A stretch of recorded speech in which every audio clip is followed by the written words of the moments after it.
Lilian. Merci. Merci beaucoup Jessica pour ce chant qui résonne vraiment par rapport à ce qu'on va vous partager, par rapport à la prison. Et pour débuter un petit peu, en guise d'anecdote, l'aumônier de prison qui nous accompagne, qui est une femme, a été à Lisieux juste avant le mois de décembre.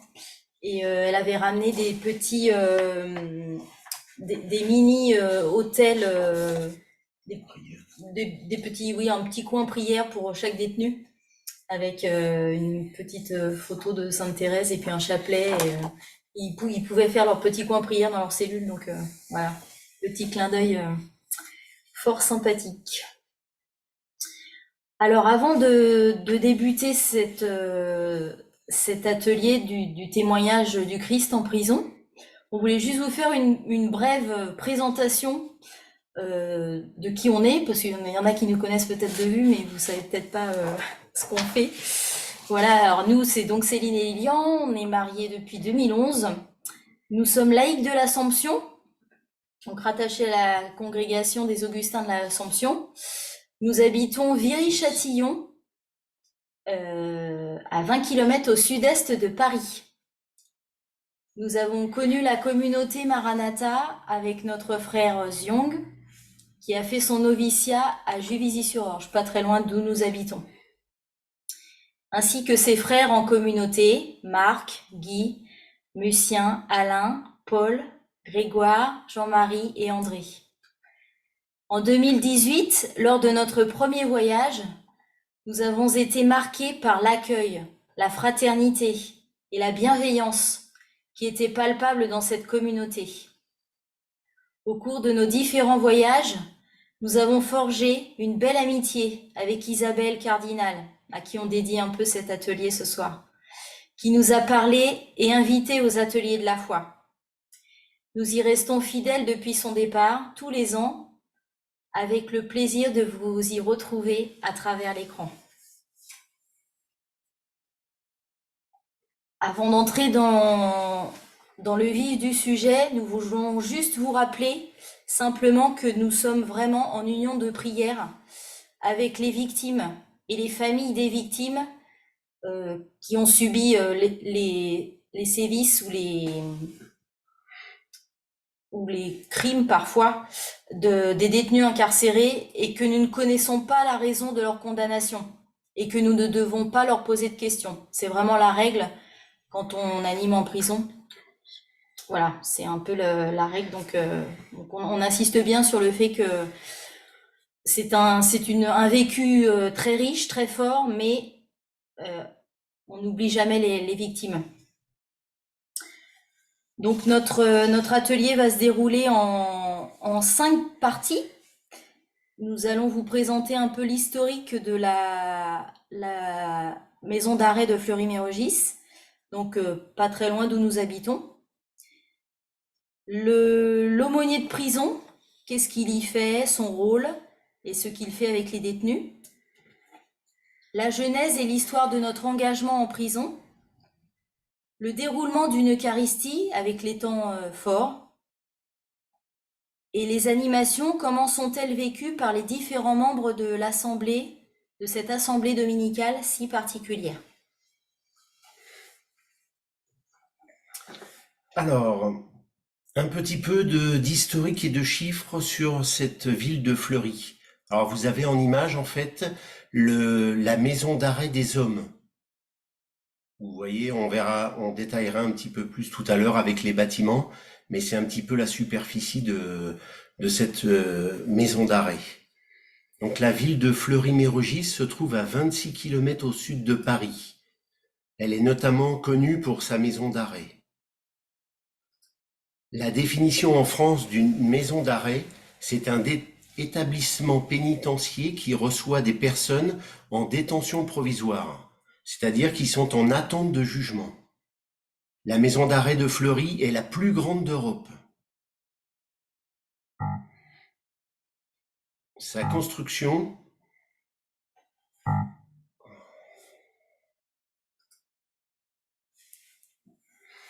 Sa construction a démarré pour le bâtiment des hommes en 1964 et 1968. Entre-temps, vous avez en haut à droite le centre des jeunes détenus, construit en 1967. Et vous avez en bas à gauche la maison d'arrêt des femmes, construite en 1968. En 2023, donc l'année dernière, Fleury-Mérogis devient un centre pénitentiaire, après l'ouverture d'un quartier centre de détention.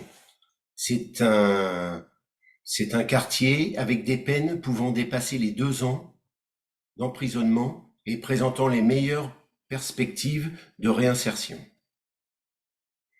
La maison d'arrêt pour hommes majeurs, avec des murs d'enceinte de 300 mètres de long, entourant un bâtiment central, le tout étant relié par 5 satellites à 4 niveaux en forme de pattes d'oie, appelés tripales, numérotés de D1 à D5.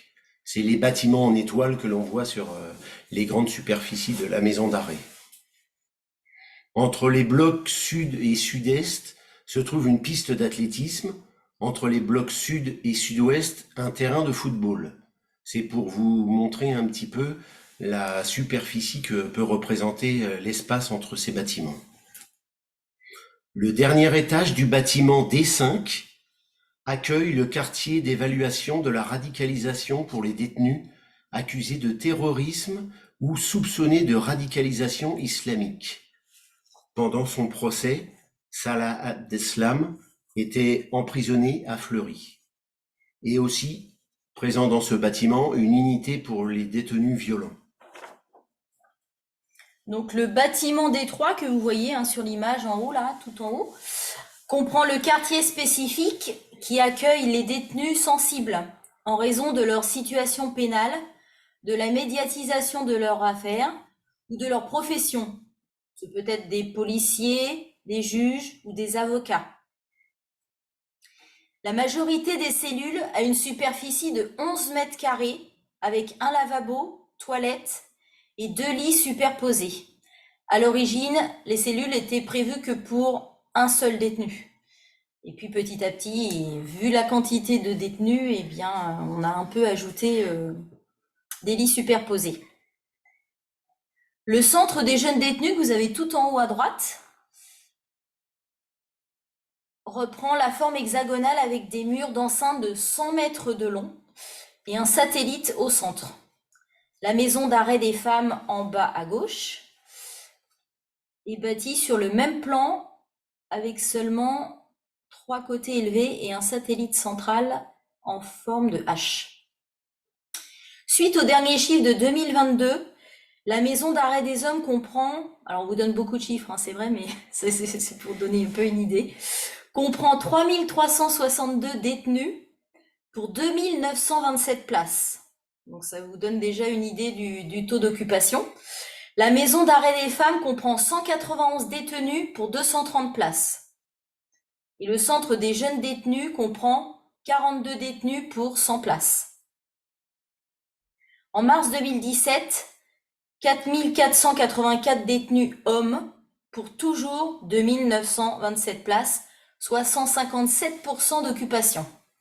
Et en ce moment, en France, dans les maisons d'arrêt, la surpopulation des établissements atteint les 146%. À Fleury-Mérogis, il y a 4125 personnes détenues. Vous pouvez donc imaginer les soucis que cela peut engendrer de cohabitation, de violence, voilà. Y compris pour le personnel qui les encadre et qui n'est pas très très nombreux. Enfin, il y a eu beaucoup de campagnes en France pour mobiliser les jeunes à être surveillants pénitentiaires. Il y a beaucoup de publicité, mais ça n'attire pas tellement, forcément. Donc voilà, donc c'est un peu compliqué. Un taux d'occupation élevé avec du personnel un peu moindre. Donc pour eux, ce n'est pas évident non plus. Sur cette image, vous pouvez vous rendre compte de l'atmosphère un peu exiguë et pas du tout chaleureuse qui règne dans un couloir de bâtiment. Donc avec beaucoup de grilles à passer, y compris quand on rentre dès qu'on rentre dans la prison, pour aller jusqu'au bâtiment D2 où nous animons, Nous devons traverser peut-être une quinzaine de portes comme vous voyez là sur les images, hein. Portes verrouillées qu'il faut déverrouiller par un surveillant. Enfin voilà, c'est toute une logistique derrière. Euh, donc vous avez des grilles avec des lourdes serrures électriques, seulement déverrouillées donc par un surveillant, un plafond bas mais très bas. Là on s'en rend peut-être pas compte, mais ça avait vraiment cette sensation d'être voilà. On y voit aussi un surveillant regarder dans les cellules par un œilleton de 10 centimètres environ. Alors, dans cette paroisse de la prison, il y a, comme dans toute paroisse, une aumônerie. On va vous résumer un petit peu la mission d'un aumônier de prison. Cela fait écho à ce passage d'Ésaïe. L'Esprit du Seigneur, l'Éternel est sur moi, car l'Éternel m'a oint pour porter de bonnes nouvelles aux malheureux. Il m'a envoyé pour guérir ceux qui ont le cœur brisé, pour proclamer aux captifs la liberté et aux prisonniers la délivrance.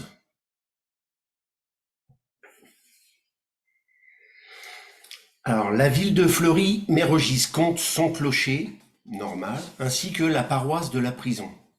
Notre évêque tient tout particulièrement à ne pas oublier cette paroisse, qui fait partie de son diocèse. Il y célèbre généralement les messes de Noël et les messes de Pâques. Il se déroule une célébration ou une assemblée de prière tous les dimanches matin dans chaque bâtiment. Un groupe biblique le samedi après-midi pour la préparation des textes du lendemain, avec environ une dizaine de personnes présentes. Un aumônier dans chaque bâtiment est chargé d'une lettre de mission de notre évêque de 3 ans minimum, allant jusqu'à 12 ans maximum, pour animer son bâtiment, ainsi que le groupe biblique. Sa mission comprend également la visite et dialogue avec les détenus qui le demandent. L'aumônier peut avoir jusqu'à une centaine de personnes à rencontrer. Donc c'est vraiment une tâche vraiment à s'occuper la semaine pour quelqu'un qui est à la retraite. L'accompagnement des détenus souhaitant recevoir un sacrement. L'aumônier est aussi en charge de toute la partie administrative avec en lien l'administration pénitentiaire. Et c'est assez compliqué suivant les gradés, suivant les personnes que l'on rencontre. Tout le monde n'est pas forcément intéressé par le culte et donc il y a un petit peu de bâton dans les roues des fois. Donc ces tâches administratives sont les demandes d'accès pour les visiteurs, la liste du matériel à rentrer au cours des célébrations ou dans la semaine, des instruments de musique, fleurs, boissons, gobelets, gâteaux pour les grandes occasions. On peut rentrer un petit peu de choses comme ça. La liste des détenus aussi pour le groupe biblique, donc ils sont à peu près une douzaine, et la liste pour la célébration du dimanche matin. C'est une liste de détenus de 60 personnes à peu près, liste d'attente. Et donc voilà, chaque personne se met sur cette liste. Et puis si jamais elle loupe une ou deux interventions à la messe, bah, elle est remplacée par une personne qui serait plus intéressée de venir à la célébration. Qui est sur la liste d'attente. Qui est sur la liste d'attente, bien sûr. Et pour les anecdotes du matériel à rentrer, une fois, c'était pour Noël, je crois, on s'était dit on va leur amener des fleurs, hein. Ça, ce sera quelque chose de l'extérieur. Et donc on avait acheté, je sais pas combien, plus de 60 roses. Et du coup, ça a été hyper compliqué parce qu'en fait, ils voulaient tous des fleurs. Il y en a, ils passaient 2 fois. Oui, c'est pour ma femme, pour ma fille et tout. Et du coup, à la fin, on était complètement dévalisés et on n'avait pas assez de fleurs. Donc c'est bon, c'est pas toujours facile à gérer et c'est valable aussi pour les gâteaux. Dès qu'on amène quelque chose, faut vraiment que ce soit cadré, canalisé parce que sinon, il y a vite des débordements. Alors cet aumônier est accompagné d'un auxiliaire bénévole, avec qui il partage la préparation du groupe biblique ainsi que le déroulement de la célébration du dimanche matin. Alors l'aumônier de prison, on lui demande quand même certaines compétences. les compétences particulières qui lui sont demandées. Déjà, il est formé, hein, il a un diplôme universitaire qu'on lui demande pour pouvoir parvenir à rentrer en maison d'arrêt. Et puis après, il y a des compétences qui lui sont demandées. Donc, savoir et aimer écouter dans une grande discrétion et avec une juste distance, savoir animer un groupe, être prêt à accueillir des expériences de vie parfois difficiles, voire très difficiles, être à l'aise avec l'expression de la foi, de l'Église et de la lecture biblique, aimer travailler en équipe et savoir rendre compte de ce qui est vécu. Christine, donc, qui est laïque de l'Assomption avec nous dans notre groupe sur Juvisy, est aumônier de prison. Et c'est elle qui a cette mission au bâtiment des deux. Et nous l'accompagnons lors des Eucharisties du dimanche ou célébration de la parole quand nous n'avons pas la chance d'avoir de prêtre avec nous. Alors, par exemple, il y a plusieurs projets qui peuvent être réalisés avec les détenus et qui peuvent voir le jour. Les détenus aiment beaucoup dessiner. Là, vous voyez un exemple de dessin qui a été réalisé par un détenu. Mais il y a également d'autres projets, des projets de pièces de théâtre, de concerts. Et il y a quelques années, une belle initiative a été faite et a été prise de réaliser un chemin de croix qui a été publié par Bayard en collaboration avec l'aumônier de l'époque. Donc là, vous avez la couverture du petit livret et on va vous passer quelques petits extraits de ces chemins de croix qui font écho à ce que vivent les détenus. Donc, c'était un petit peu plus détaillé, évidemment, dans le petit livret, mais c'est les titres qu'ils avaient choisis pour illustrer leur dessin. Donc là, vous avez Jugement et détention, un monde qui s'écroule. La souffrance des proches et des enfants. Cloué.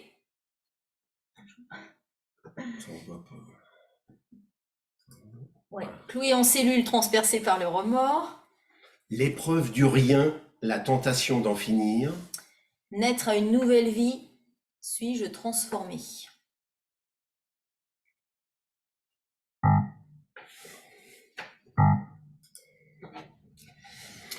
Alors, un petit récapitulatif sur la genèse et l'histoire de notre engagement en prison.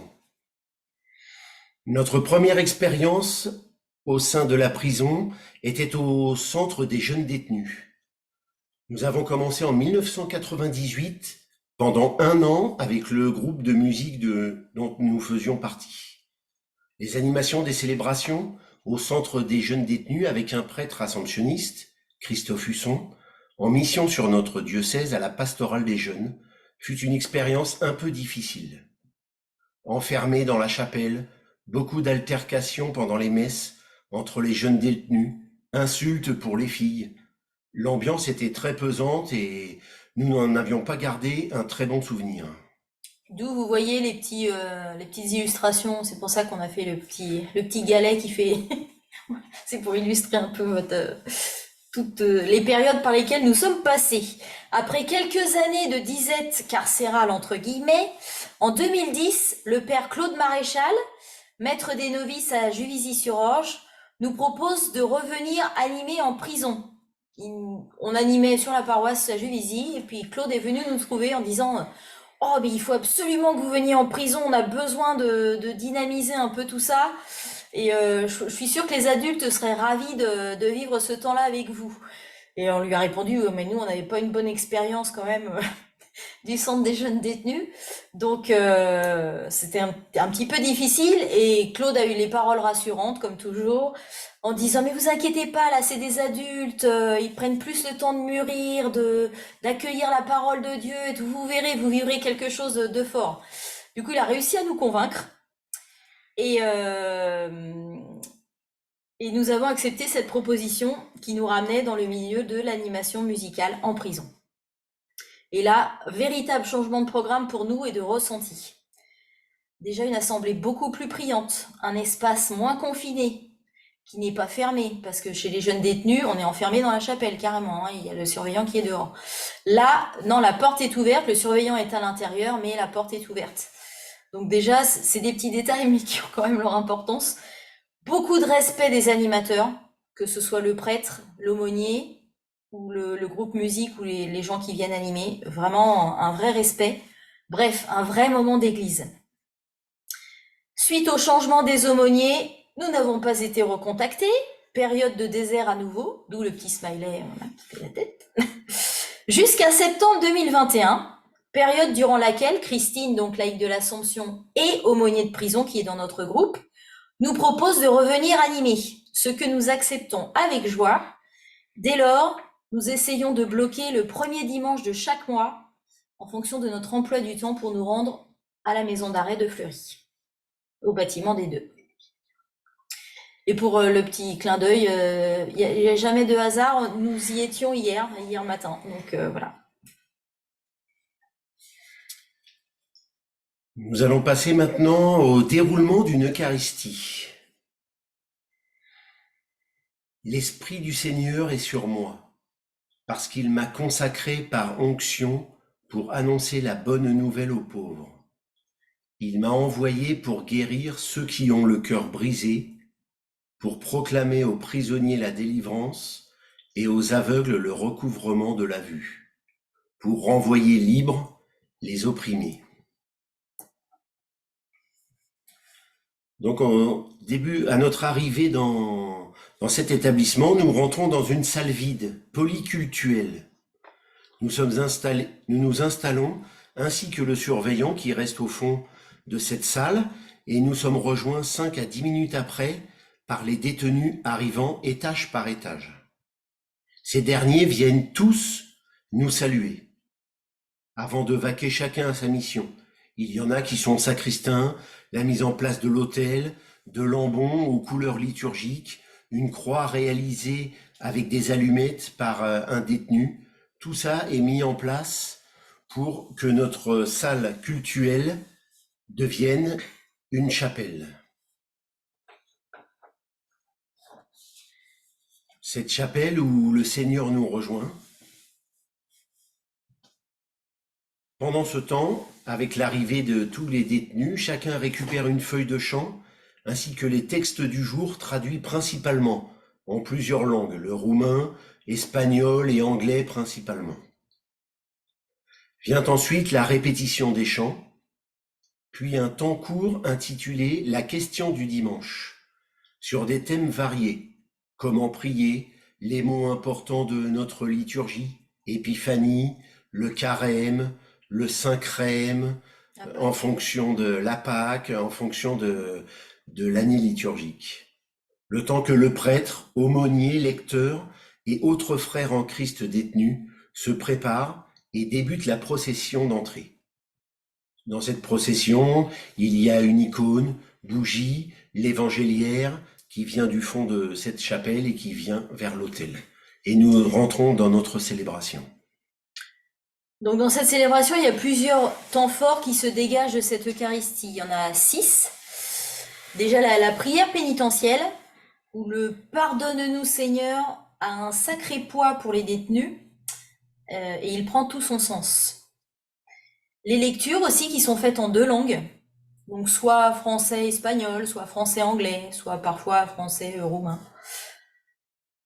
La prière universelle, qui se déroule en 2 temps. Alors, il y a un temps d'écriture et un temps de partage. Tous les membres de l'Assemblée rédigent une intention de prière, sous fond musical en général, et peut la partager soit oralement ou la déposer dans une corbeille qui sera amenée sur l'autel en offrande. Alors, certains détenus ne veulent pas lire leur prière, d'autres prennent la parole, se lèvent et la formulent oralement pour tous.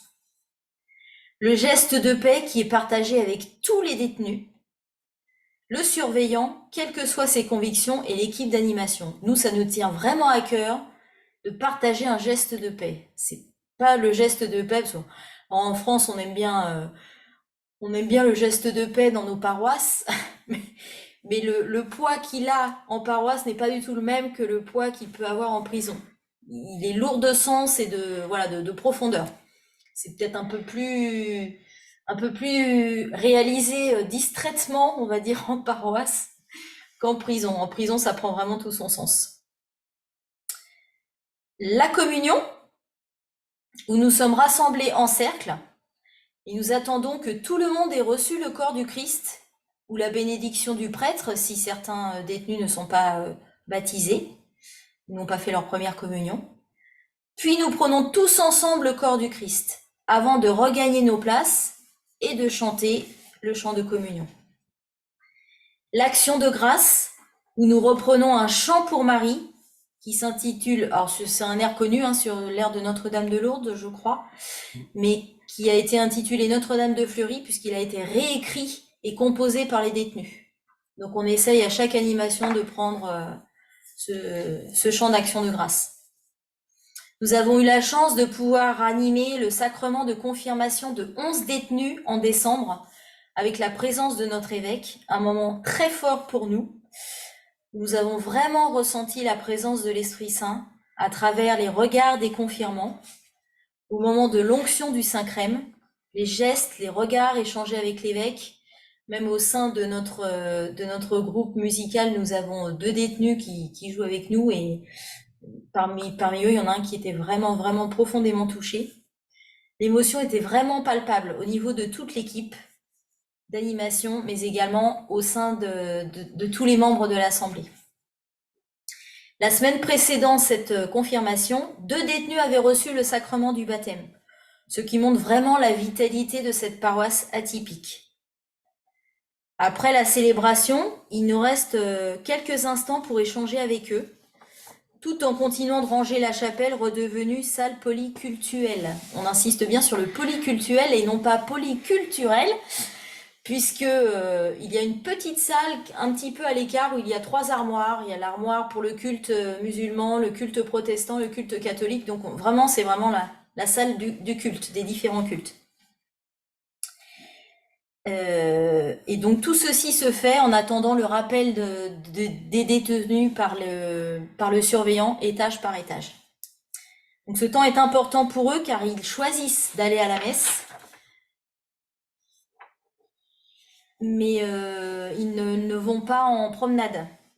S'ils vont à la messe, ils ne vont pas en promenade, c'est sur le même temps. Donc en fait, soit ils choisissent d'aller en promenade, entre guillemets, dans les petits espaces que vous avez pu voir sur les photos du début, soit ils choisissent d'aller à la messe. Donc c'est vraiment une démarche personnelle. Pour les animations, comment sont-elles vécues par les différents membres de l'Assemblée dominicale si particulière? Nous avons cette parole des Galates. Le Christ nous a libérés pour que nous soyons vraiment libres. Alors résistez, ne vous laissez plus attacher avec les chaînes de l'esclavage.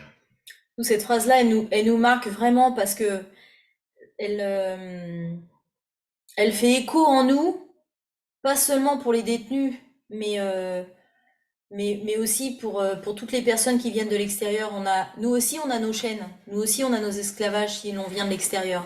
Et du coup, cette phrase, elle nous unit vraiment dans notre fragilité, qu'on soit détenu ou personne venant de l'extérieur. Alors bien sûr, à des degrés divers forcément, mais cette phrase-là, elle nous habite vraiment.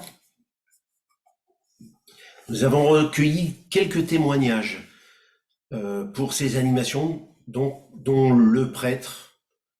Donc, dans nos emplois du temps surchargés, il est bon de se retrouver au cœur de l'Évangile et de la détresse humaine. C'est une parenthèse très appréciée pour toucher au plus près les malades de l'Évangile et de les inciter à croire que le Seigneur est venu pour eux. Il est venu les rejoindre là au cœur de leur profondeur et de leur noirceur. C'est aussi leur proposer une messe de qualité, non pas une messe au rabais parce qu'ils sont en prison, mais une invitation à grandir et reprendre la route autrement que par la violence. Alors comment sont vécues aussi ces animations à travers le regard de l'aumônier?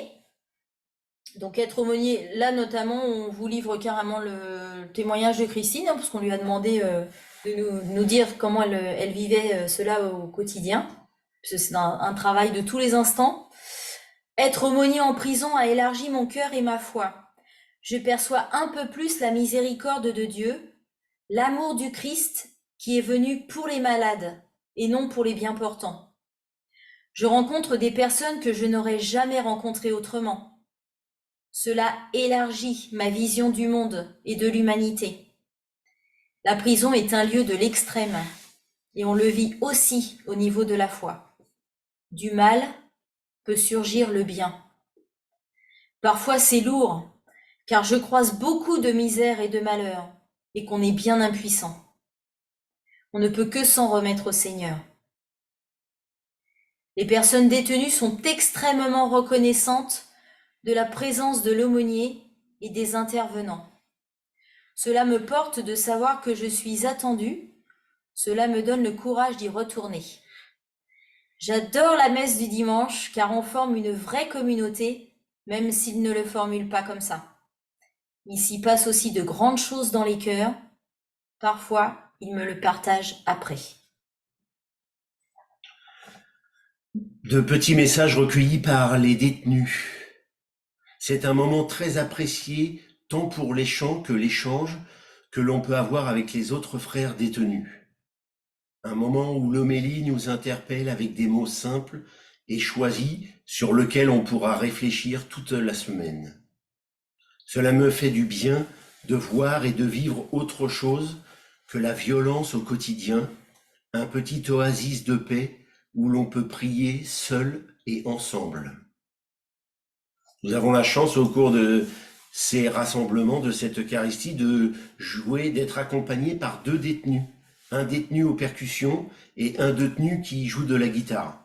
Donc c'est vraiment... Moi, donc je suis au piano, Céline anime. Nous avons un ami qui vient avec sa flûte traversière aussi. Donc ça nous fait un petit groupe pour animer cette belle célébration. Et ce qui est assez rigolo, c'est qu'en fait, au début, ces 2 détenus, on ne savait pas du tout qu'ils étaient musiciens, donc ils se mettaient gentiment dans les rangs, discrètement, ils s'installaient, et puis petit à petit, les frères sont venus les trouver et nous trouver en disant mais pourquoi vous leur demandez pas, lui il sait faire des percussions, lui il sait jouer de la guitare. Et on leur a répondu, bah, on les accueille avec plaisir, allez, venez jouer avec nous, et puis on sera ravis de partager l'Eucharistie ensemble et de louer Dieu ensemble. Donc n'hésitez pas à venir nous rejoindre. Et petit à petit, alors ils n'osaient pas trop au début, à chaque animation, ils se glissaient dans les rangs discrètement, puis on leur faisait, venez, restez pas là. Et du coup, bah, petit à petit, voilà, ça s'est fait, et bah, hier encore, hein, on avait notre percussionniste et notre guitariste. Et c'est voilà, c'est un moment de partage extra quoi.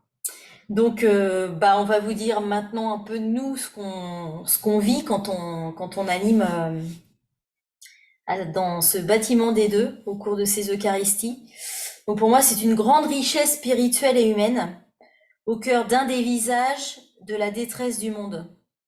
C'est la rencontre de personnes qui ont fauté, parfois gravement, mais qui font le choix de se ressourcer, de se relever auprès du Christ. Certains le découvrent et demandent le baptême, d'autres la confirmation.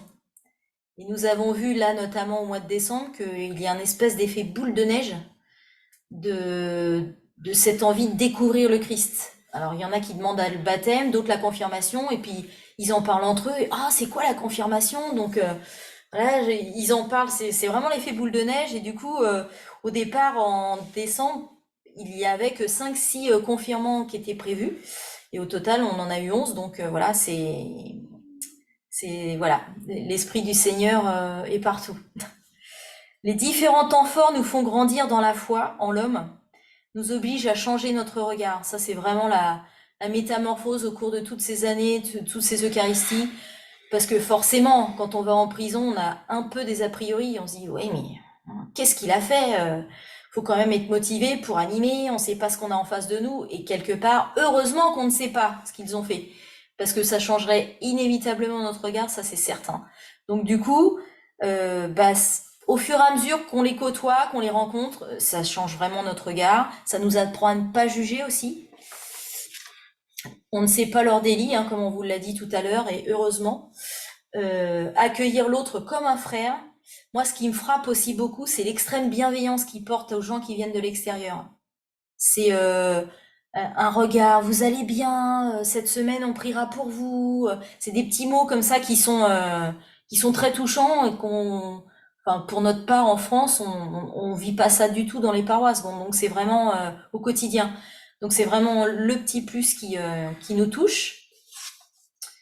L'attitude aussi l'attitude et la formulation qu'ils peuvent avoir lors de la prière universelle et l'importance qu'ils portent aussi pour le geste de paix.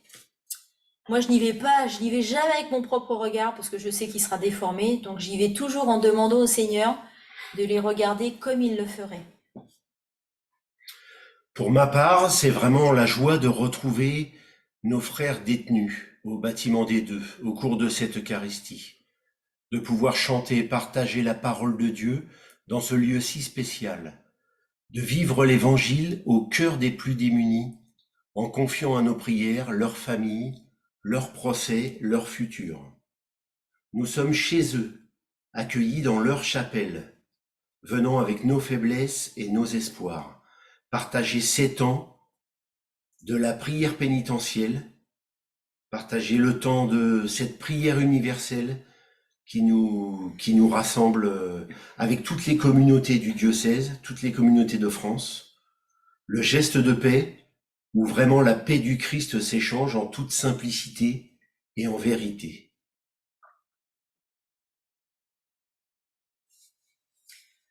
Alors pour terminer notre petite intervention, on voulait juste vous partager évidemment le petit extrait du chapitre 25 de Matthieu qui qui forcément fait écho à ce qu'on peut vivre et pas seulement le fait d'être en prison. Enfin voilà, donner à boire, j'avais soif de la parole de Dieu. Enfin voilà, c'est tous ces petits mots qui font que l'extrait de Matthieu nous semble très important. Car j'avais faim et vous m'avez donné à manger. J'avais soif et vous m'avez donné à boire. J'étais un étranger et vous m'avez accueilli. J'étais nu et vous m'avez habillé. J'étais malade et vous m'avez visité. J'étais en prison et vous êtes venus jusqu'à moi. Et le roi leur répondra, Amen, je vous le dis, chaque fois que vous l'avez fait à l'un de ces plus petits de mes frères, c'est à moi que vous l'avez fait.